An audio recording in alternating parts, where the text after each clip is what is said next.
Hello and good evening, all. Welcome to the tea house. This is your humble proprietor, Belial. This is just going to be one of those videos where I just talk about some of my unasked inputs and opinions on um, various topics. So feel free to just scroll on if this is something you're not interested in, or, opinions. Everyone has them, and my opinions mean very little, but I just like to talk to you guys. So I did have a conversation recently with a friend of mine um, where I got some ideas out that really does make me think. This is a compilation of many conversations I've had with different friends. Um, but these days, there's a very much a lack of spiritual awareness among people. Not that I am in particular the most spiritually aware person out there either. But what I mean by this is there's a search for meaning by especially young people in the United States. I believe Europe goes for the same thing, but I can only really speak as an American. And there is this want for something more than what society is offering us at this time. And that can manifest in various ways. And I believe that my generation, we grew up in a time of great political change. In the 2010s, there was just so much energy about becoming involved in politics, becoming involved in something greater than yourself. And people went various ways with that, definitely. It was very in vogue to be in your face and gruff and abrasive about various political ideas or spiritual ideas, to go against the grain, as one to say. This would be the end of the I would say I suppose woke era, but I'm not really sure if that's the correct terminology. Really, it was more of the end of the performative kind of social justice, anti radical change people, essentially the very performative social justice crowd that became very popular. There was that pushback against that. And a lot of young people would go down different ways. Speaking as a Euro American, a lot of people became more infatuated with conservatism. Of course, it started out as sort of the Ben Shapiro kind of like conservatism, where it was very suit and tie, very run of the mill, not mostly questioning any real narratives on the side of the establishment, more or less the illusion of going against the grain. But there was that pushback against the performative social justice left, that quote left, that had existed within the same space that we were existing in, which was just online forums and the like. That's essentially where a lot of young men in my generation would have started their political conscious awakening, and then to an extent the spiritual awakening.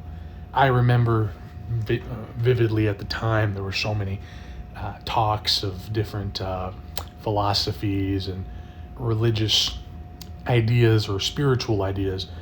People would talk about Nietzsche and Julius Evola. People would become infatuated with such fringe ideas such as primitive anarchism, and the like, which is totally ridiculous. I even vaguely remember this one individual essentially rewriting the Old English language because he wanted to be some kind of modern Goethe. Just, of course, But that's where we were at, and that's where, this is the place where a lot of young men in my generation began to have a sort of searching for identity. And the internet allowed just a very diverse group of opinions and beliefs to be available to us. And some of it was very performative, and some of it was just that grasping for, greater meaning, which, of course is important um, to the human spirit in general. And today we're still looking for that. There's still people. We're still seeking some more the unity with the universe. With the wujud. We want to be one with the world, with everything, and that's that's the unity we're all seeking for, or at least that's my understanding of it.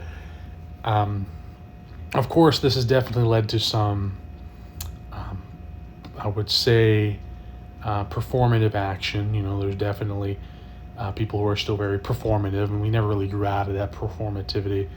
At least I don't think most of us had or have.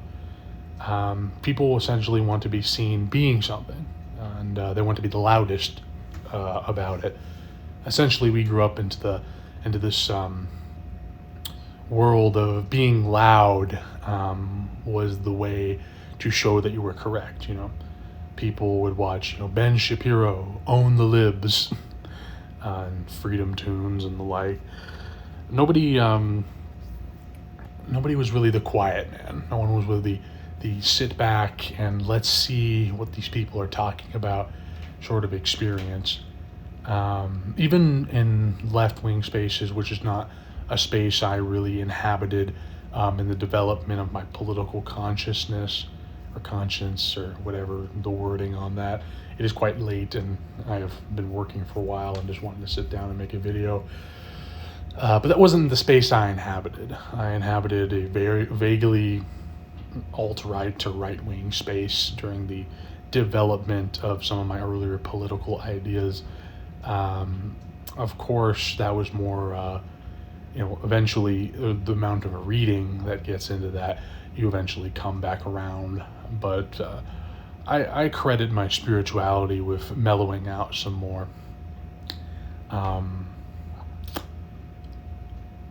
Out there takes that I may have had in the past, but I guess that's supposedly, neither here nor there really.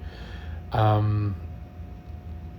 it really just came down to the search for meaning, I would say, is what young people are looking for. I'm definitely not a fan of the right-wing movements in the United States. I can't necessarily say that I was ever truly quote-unquote right-wing. It was more as if they were the only people who were actually going against the system in of itself. But that's I guess not really. We all do cringe things when we're younger, I suppose. But what prompted the video really, although I'm not a fan of his, and I find it strange that we're the same age, but Nick Futentes, of course, white supremacist individual, made a appearance on the Tucker Carlsons show recently. I found the interview to be interesting to listen to, though I don't agree with him, obviously. We did grow up, quote unquote, in the same space online, which is that we both experienced that strangeness that was the 2010s political scene online, and I just found that to be interesting.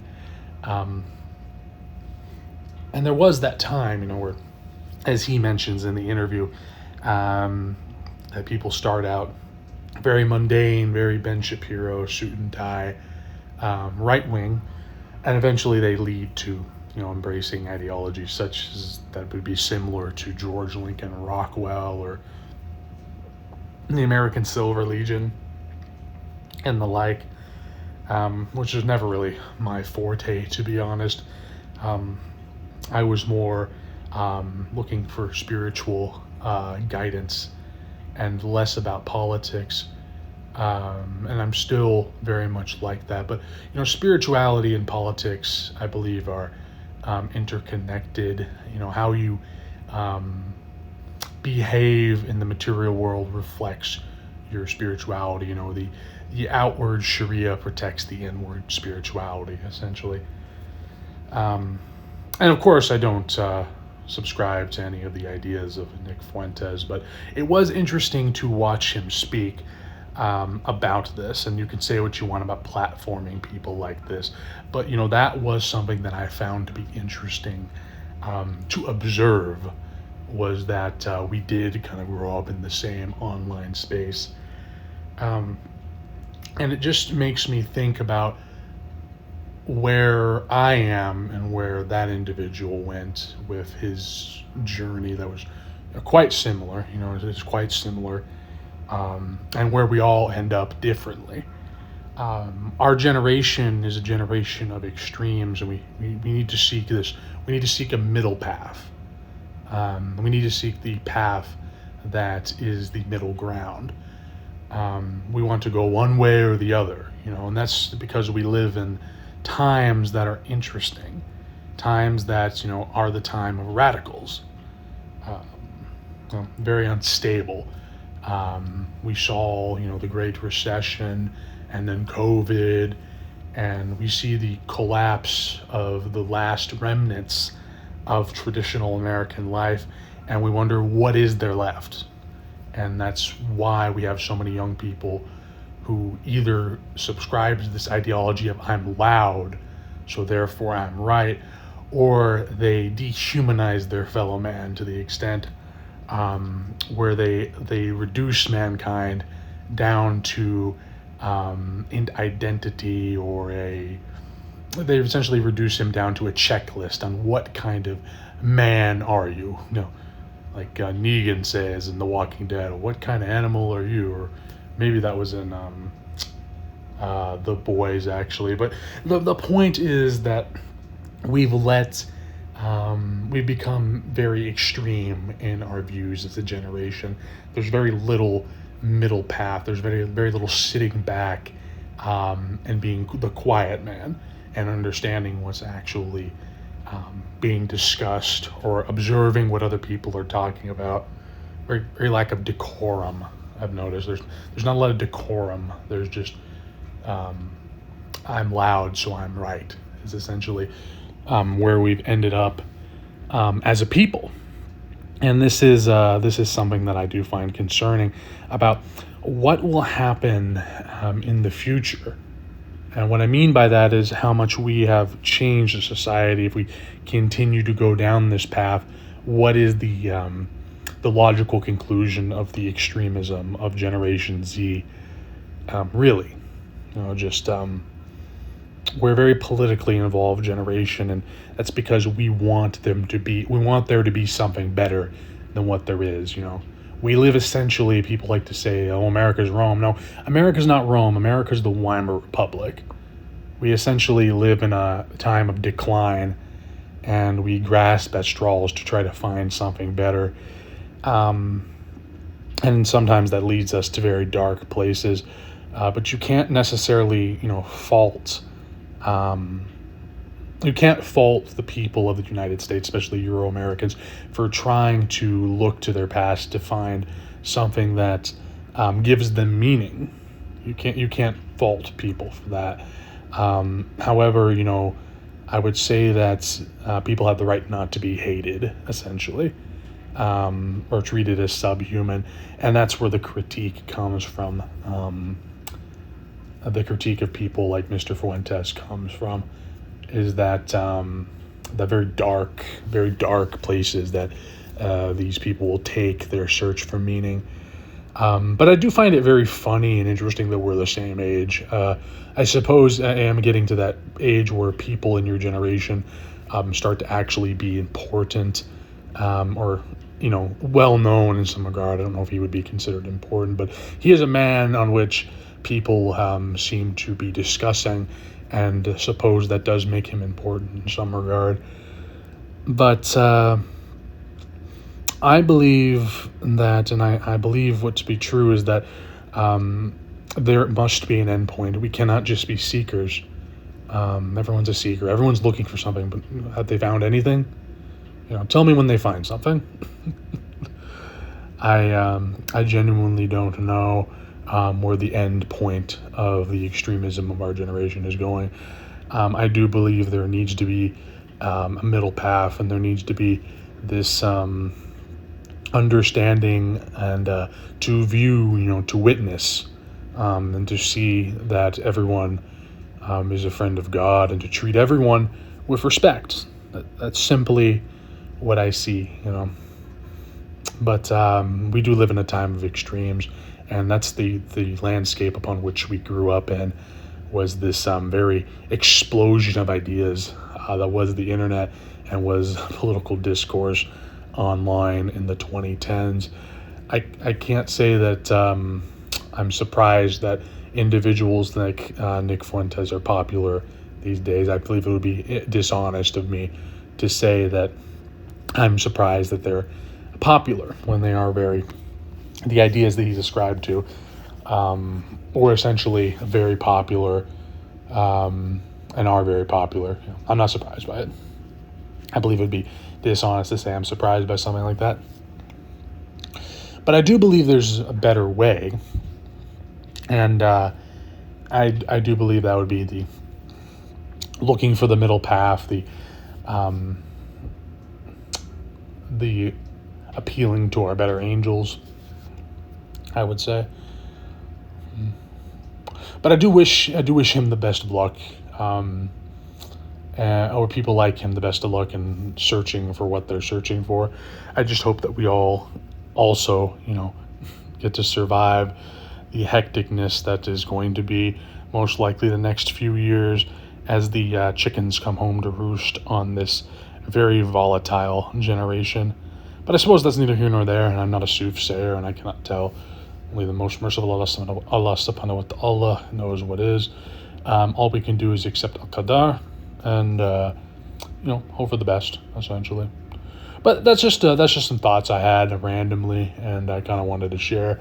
Of course, I do not like fascists, but I just found the interview to be interesting.